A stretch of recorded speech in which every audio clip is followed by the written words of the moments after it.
भारतीय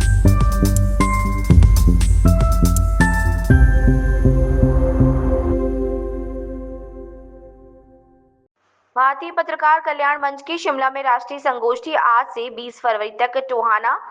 पिपली, पैराकीट, कुरुक्षेत्र से media persons हुए शिमला के लिए रवाना। भारतीय पत्रकार कल्याण मंच रजिस्टर्ड राष्ट्रीय मुख्यालय कुरुक्षेत्र से जुड़े लगभग 50 मीडिया पर्सन का टूर विगत वर्षों की तरह इस वर्ष भी आज कुरुक्षेत्र स्थित हरियाणा पर्यटन विभाग के पीपली पर्यटन स्थल से शिमला के लिए रवाना हुआ, जिसे हरियाणा के पूर्व मंत्री और विधायक सुभाष सुधा ने हरी झंडी दिखाकर रवाना किया। भारतीय पत्रकार कल्याण मंच के राष्ट्रीय अध्यक्ष राष्ट्रपति अवॉर्डी पवन आत्री तुमने बताया कि भारतीय पत्रकार कल्याण मंच की ओर से आज 16 फरवरी से लेकर आगामी 20 फरवरी तक शिमला में विगत वर्षों की तरह इस वर्ष भी राष्ट्रीय स्तर पर पत्रकारिता पर संगोष्ठी आयोजित की जा रही है, जिसका विषय भारतवर्ष को आजादी दिलाने में देश के पत्रकारों की अहम भूमिका पर पत्रकारिता से जुड़े विभिन्न विद्वान और विशिष्ट मंत्रीगण पत्रकारों का ज्ञानवर्धन करेंगे। उल्लेखनीय योगदान देने के लिए हिमालय के महामहिम राज्यपाल के करकमलों द्वारा सम्मानित करवाने के लिए भी समय मांगा गया। आज आश्री ने बताया कि प्रशिक्षण शिविर और राष्ट्रीय संगोष्ठी में शामिल होने पहुंचे देश भर के समस्त मीडिया पर्सन को शिमला स्थित मॉल रोड, ऐतिहासिक जाबलू हनुमान मंदिर, कुफरी, तियोग, नालदेहरा, फागू, त्रिलोकपुर, तारा देवी आदि स्थानों के भ्रमण करके आनंद लेंगे। टोहाना से सदानंद की रिपोर्ट। मौका दे रहा है भारतीय पत्रकार कल्याण मंच सीखने का, क्या कुछ कहना चाहेंगे? देखिए, मीडिया देश की वो चौथा स्तंभ है। जिस तरह से ये दिन रात एक करके समाज के प्रति अपने दायित्व का निर्वहन करते हैं,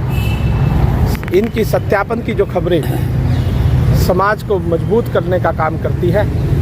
मैं बधाई देना चाहूँगा भारतीय पत्रकार कल्याण मंच को कि वो समय समय पर ऐसे शिविरों का आयोजन कर देश और प्रदेश में भ्रमण कर हर उस छोटी बड़ी खबर को जनता के प्रति जागरूक करने का काम करें और अपने कर्तव्यों का धर्म से निर्वहन करने का काम करें,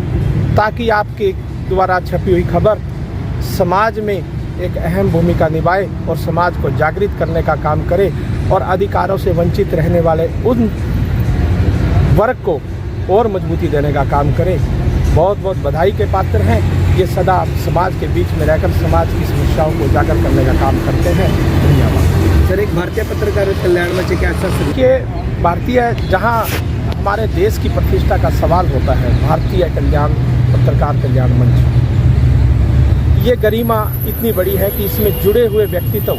इसमें जुड़े हुए पत्रकार और ऐसे बुद्धिजीवी लोग, मैं पवन आश्री जी को बड़े लंबे समय से जानता हूँ कि वो कितनी गहनता से, कितने चिंतन से, कितनी मेहनत से हर समस्या का समाधान करते हैं, हर मुद्दे को उजागर करने का काम करते हैं। तो उम्मीद करता हूँ कि इस संगठन से जुड़े हुए हर व्यक्ति, हर पत्रकार समाज के प्रति अपना दायित्व निभाते हुए हर उस समस्या को इतनी अहमियत देने का काम करे, अपनी धर्म निष्ठा से करने का काम करे, ताकि समाज में इसका असर एक अच्छा जाए। क्योंकि यहाँ बुद्धिजीवी जितने व्यक्ति हैं, जितने व्यक्तित्व हैं, ये समाज से निखर कर आए हैं और आने वाले समय में समाज को निखारने का काम। चुनौतियों भरा सफर रहता है सर पत्रकार। सरकार से भी यही अपील करूंगा और सभी संगठनों से भी यही अपील करूंगा कि जिस तरह से पत्रकार भाई दिन रात समाज में लगे रहते हैं, सरकार को इनको और मजबूती देनी चाहिए, सरकार को और सुविधाएं देनी चाहिए, ताकि ये अपने काम को पूरी निष्ठा से कर सके और पूरा कंफर्ट जोन में रहकर कर सके। क्योंकि पत्रकारिता ही एक ऐसा साधन है जो समाज के छोटे बड़े हर पहलू को बड़ी तेज़ी से उठाता है और बड़े सटीक शब्दों में समाज के प्रति जागरूक करता है। सभी जो हमारे साथी होते हैं, जो हमारे यूनियन से सदस्य जुड़े होते हैं, हम शिमला, मनाली, मंसूरी, नीलकंठ, माता वैष्णो देवी आदि में जाके अपना प्रशिक्षण शिविर लगाते हैं। उससे पहले हमारा हरियाणा पत्रकार कल्याण मंच था रजिस्टर्ड, जिसको हम कुल मिला के हरियाणा पत्रकार कल्याण मंच और भारतीय पत्रकार कल्याण मंच की ओर से बिना किसी नागा के आज 27 वर्ष हो गए हैं। हर साल हम 3 या 4 दिन का प्रशिक्षण शिविर लगाते हैं। वहाँ राष्ट्रीय संगोष्ठी का आयोजन किया जाता है। आपकी बार भी शिमला के अंदर हमारी जो है ना एक राष्ट्रीय संगोष्ठी है, जिसका विषय है देश की को आज़ादी दिलाने में पत्रकारों की अहम भूमिका नामक विषय पे जो वहाँ हिमाचल के मंत्री हैं अनिरुद्ध कुमार जी और हरियाणा भाजपा के पूर्व प्रदेशाध्यक्ष व राज्यसभा मेंबर रहे और पूर्व कैबिनेट मंत्री सुरेश भारद्वाज जी और वहाँ के मुख्यमंत्री के मीडिया एडवाइजर नरेश चौहान जी आदि कई महान हस्तियाँ और साथ में राष्ट्रीय समाचार पत्रों के संपादक महोदय पत्रकारों को इस विषय पे प्रकाश डालेंगे, क्योंकि हमारा मानना है कि पत्रकार भी सीखते हैं,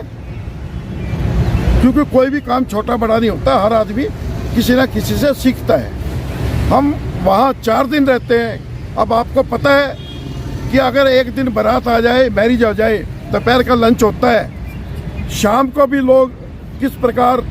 की एक टेंशन मुक्त होते हैं और लोग नुक्ताचीनियाँ भी निकालते हैं। लेकिन हम भारतीय पत्रकार कल्याण मंच की ओर से ये पिछले 27 साल से चल रहा है और मुझे कहने में कोई वो अतिशोक्ति नहीं है कि हम दूसरे प्रदेशों में जाके हरियाणा सरकार ने जो पत्रकारों के लिए कल्याणकारी योजनाएं मनोहर लाल खट्टर सरकार के टाइम से शुरू हुई है उसका भी बखान करते हैं। माननीय मनोहर लाल जी ने भारतवर्ष के इतिहास में हरियाणा के पत्रकारों को सबसे पहले 10,000 रुपये मासिक पेंशन देने की शुरुआत की थी, जो आज 15,000 रुपये मासिक पहुंच गई है। और अब हमने हमारे जो नए मुख्यमंत्री नायब सैनी जी आए हैं, जो दिल खोल के दान करते हैं, दिल खोल के सबकी मदद करते हैं, चाहे वो कर्मचारी संगठन हो कोई भी संस्था हो,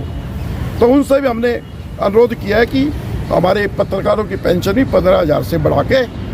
कम से कम 25,000 रुपये की जाए। और इसके अलावा हम पत्रकारों को भ्रमण भी कराते हैं। सभी साथी वहीं रहते हैं, अनुशासन में रहते हैं, जहाँ रहते हैं किसी प्रकार का कोई नशा नहीं सेवन नहीं करता, कोई लड़ाई झगड़ा नहीं करता, मिल के रहते हैं। 4 दिन घूमते हैं। जो हरियाणा सरकार की या हमारे भारत सरकार की मोदी जी की ने जो देश के लिए अथक प्रयास किए हैं, जैसे हिमाचल के मनाली के अंदर अटल टनल बनाई है, उसको भी मतलब दूर दराज से विदेशों तक से लोग देखने के लिए आते हैं। आज हमारे बीच में हमारे पूर्व मंत्री और पूर्व विधायक भाई सुभाष सुधा जी, जो मेरे सहपाठी भी हैं, और वो भी हमारे इन कार्यक्रमों में जो हिल स्टेशनों पर प्रशिक्षण शिविर लगता है, 27 वर्ष में से कम 25 वर्ष रेगुलर आते हैं। वहाँ में राज्यपाल हरियाणा, हिमाचल और गुजरात ने भी हमारे वहाँ शिमला में शिरकत करी है। उड़ीसा के राज्यपाल रहे प्रोफेसर गणेशी लाल जी भी बतौर मुख्य अतिथि पहुँचे, और नायब सैनी जी जब मुख्यमंत्री जी जो है अब हैं,